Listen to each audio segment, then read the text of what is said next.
Hey everybody, I am sharing with you the new Pitchfire marketplace. Basically, what we've done is shifted a little bit from being a marketplace of individual buyers to a marketplace of companies. And so anybody can just go on there right now. Come on, pitchfire.com, check it out. You don't need to like pay up front tons of money to get access to this thing. You can go on there, look at these companies, start pitching them, and they're all on here. And you can also use the filters at the top too. Use these search filters to drill down, find the right types of companies, and based on different search criteria. But check it out. We made this shift because companies usually aren't selling to an individual person, right? They're usually selling to a company. Most companies these days are target account based. They're doing ABM account based selling.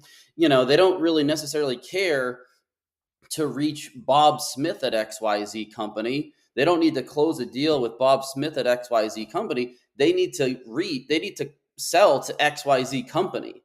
It's about selling to the company. And so that's why we made this shift. So you can pitch the company and you're getting a response from that company. And basically, you pitch them, and whoever is the first person from that company that responds to the pitch, that is the response that you're going to get. Now, if that person isn't the right contact, they'll be able to get in touch with the person who is, get a response for you, or they can refer you to that person. We'll get that decision maker onto Pitchfire and they'll answer the pitch.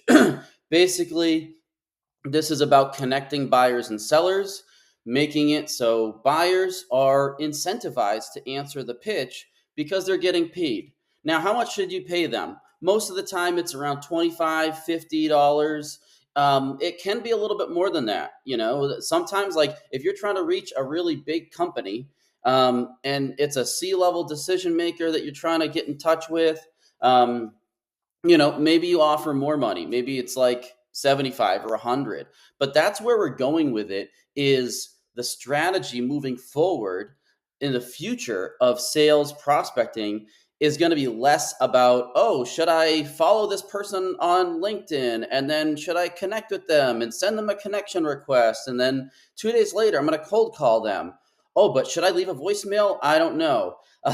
Maybe I'll send them a video and then send them a package in the mail. And then 2 days later, like I'll, cold email them. And how much personalization should I use in my email? No, instead of all that, that's way too complex. Instead, the strategy is going to be, how much money should I pay them to respond to my pitch? Does $25 do it? Or I don't know. For this type of company, we're seeing data that might tell us that you got to offer at least $70 or $80 to get a response. Like that's the strategy of where this is going. Feel free to check this out. We're getting more companies signed up every day. And if you get your company signed up as a buyer on the platform to use Pitchfire and adopt it as your company's pitch management system, so that all pitches that your company gets all go into one centralized place that's organized and easy to keep track of, leadership can have visibility into it, then you can get your company signed up. And the more that way, it creates the virality here. And then the more companies that get signed up on the platform as buyers, using it as their pitch management system, that way more of the companies that you want to sell to will be on Pitchfire, and you'll have easier access to reach them and get your pitch answered by your target companies. It creates that virality. You'll get more of your target companies that you can pitch on there if your company is on Pitchfire as well. So that's what I wanted to let you all know about, some of the changes we're making here. Let me know if you have any questions. Hop on over to Pitchfire. I'll talk to you guys later.